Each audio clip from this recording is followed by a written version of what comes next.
كان رسول الله صلى الله عليه وسلم يصلي في مكة قبل الهجرة متجها إلى بيت المقدس، وعندما هاجر إلى المدينة وصلها من منطقة قباء، فمكث في قباء عدة أيام أسس فيها أول مسجد يبنى في الإسلام، وجعل قبلته إلى المسجد الأقصى، ثم توجه إلى قلب المدينة.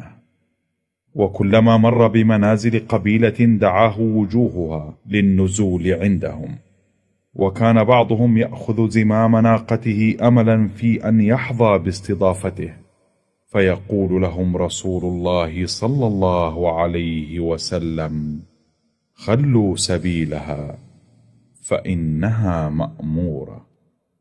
وسارت الناقة المأمورة حتى بلغت أرضا بمنازل بني النجار، فبركت فيها، فقال رسول الله صلى الله عليه وسلم: هنا المنزل إن شاء الله، ونزل عنها. وسارع أبو أيوب الأنصاري إلى رحله فأخذه إلى بيته، وكان قريبا وفاز بالاستضافة. وفي اليوم التالي طلب رسول الله صلى الله عليه وسلم شراء الأرض التي بركت فيها الناقة المأمورة، فعرض الأنصار أن يهبوها له، فأبى أن يأخذها إلا شراء. ودفع أبو بكر الصديق رضي الله عنه قيمتها 10 دنانير ذهبية. كانت الأرض مربدا يجفف فيه التمر، وكان فيها نخل مهمل، وبضعة قبور قديمة، وأكوام خفيفة من التراب. فوجه الرسول صلى الله عليه وسلم الصحابة لتهيئتها ليبنى عليها المسجد، فاجتمع الصحابة من المهاجرين والأنصار، ونقلوا الرمم من القبور القديمة، وقطعوا النخل اليابس، ومهدوا الأرض، وخط لهم رسول الله صلى الله عليه وسلم حدود المسجد من الشمال إلى الجنوب 70 ذراعا، ومن الشرق إلى الغرب 60 ذراعا. وحفر الصحابة الحدود بعمق 3 أذرع، وبنوا أساس المسجد بالحجارة، وارتفعوا به فوق الأرض، وأقاموا شرقي موقع المسجد عند بقيع الخبخبة ورشة لصنع اللبن الترابي وتجفيفه، وأخذوا يبنون جدران المسجد بهذا اللبن. وكان رسول الله صلى الله عليه وسلم يعمل معهم فيحمل اللبن، وحاول بعض الصحابة أن يحملوه عنه فأبى، وكان يشاركهم في إنشادهم أثناء العمل وهم يرددون: اللهم إن العيش عيش الآخرة، فارحم الأنصار والمهاجرة. وارتفع بناء الجدران 5 أذرع، وبنيت عضاداتها من الحجارة، وفتحت فيها 3 أبواب، باب في الشرق، وباب في الغرب، وباب في الجنوب. ولم يفتح باب في الشمال لأنه كان اتجاه القبلة آنئذ. ثم وضع الصحابة في الجهة الشمالية للمسجد 3 صفوف من جذوع النخل، في كل صف 6 جذوع، لتكون السواري التي تحمل السقف.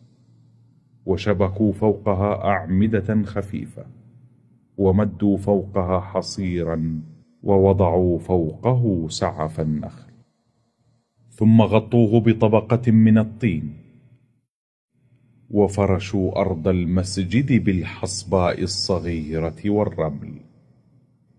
وبنوا في الجهة الجنوبية الشرقية من المسجد حجرتين لزوجتي رسول الله صلى الله عليه وسلم، عائشة وسودة رضي الله عنهما، صار المسجد النبوي مقر العبادة والقيادة وبناء المجتمع المسلم، يقصده الصحابة ليصلوا خلف رسول الله صلى الله عليه وسلم ويتلقوا منه الوحي وسائر أمور دينهم، ويتهجدوا بصلاة الليل ويعتكفوا في رمضان، وإمامهم في ذلك رسول الله صلى الله عليه وسلم الذي يلازم المسجد معظم أوقاته ويستقبل فيه الوفود ويعقد الرايات، وإذا جد جديد مهم أمر بالصلاة جامعة، فاجتمع الصحابة في المسجد فخطب فيهم. وكان للنساء نصيب في ذلك، يقصدن المسجد ويصلين في صفوف تالية لصفوف الرجال. وكان اليهود الذين كادوا للمسلمين في المدينة يلمزونهم أنهم يصلون إلى قبلتهم في بيت المقدس. لو لم نكن نحن على الحق لما صليتم أنتم أيها المسلمون نحو قبلتنا.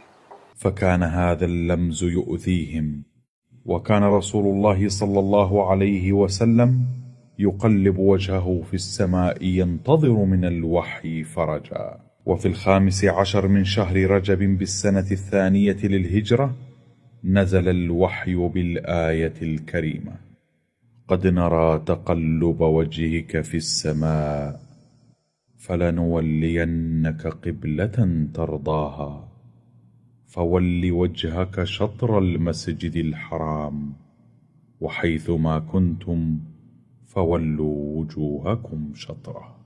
ففرح بها رسول الله صلى الله عليه وسلم والمسلمون، ونقل الصحابة قسما من سقف المسجد النبوي من الشمال إلى الجنوب، وأكملوه بصف ثالث، وتركوا الباقي في الجهة الشمالية ليكون مأوى لفقراء المهاجرين والغرباء، سمي الصفة. وسدوا الباب الجنوبي وفتحوا بابا في الجدار الشمالي. وكان رسول الله صلى الله عليه وسلم يجلس إلى أهل الصفة ويؤانسهم. وكانوا أكثر الصحابة في أخذ الوحي وأمور الدين منه. وبعد 5 سنوات ازداد عدد المسلمين في المدينة، وضاق بهم المسجد النبوي، وكان بجواره أرض فضاء، فندب رسول الله صلى الله عليه وسلم المسلمين لشرائها، فسارع عثمان بن عفان رضي الله عنه لشرائها، فوسع الصحابة المسجد ضعف مساحته السابقة، وارتفعوا بجدرانه إلى 7 أذرع، وغدا أكثر استيعابا للأعداد المتزايدة من المسلمين. وكان رسول الله صلى الله عليه وسلم عندما يخطب فيه يقف في مواجهة الصف الأول عند منتصفه، وإذا طال وقوفه استند إلى جذع قريب، فصنع له بعض الصحابة أو نجار من مواليهم منبرا من 2 درجات ومقعد، فكان يقف على 2 درجات ويجلس على المقعد. ويروى أنه لما وقف عليه أول مرة سمع الصحابة للجذع خوارا شديدا، فنزل رسول الله صلى الله عليه وسلم عن المنبر ومسح عليه حتى سكن. وكان المسجد يضاء في العتمة بقطع من سعف النخل اليابس، فجاء الصحابي تميم الداري ومد حبلا بين جذعين فيه، وعلق عليه أسرجة تضاء بالزيت، فأصبح المسجد من وقتها يضاء بها، وبخاصة في ليالي رمضان التي يمتلئ فيها المسجد بالمعتكفين أسوة برسول الله صلى الله عليه وسلم. وكانوا يمضون ليلهم ونهارهم في ذكر الله وتلاوة القرآن وصلوات الفرائض والنوافل وقيام الليل. ويفوزون بالفضل العظيم الذي خصه الله سبحانه وتعالى به، والذي أخبر عنه رسول الله صلى الله عليه وسلم بقوله: صلاة في مسجدي خير من 1000 صلاة في سواه إلا المسجد الحرام.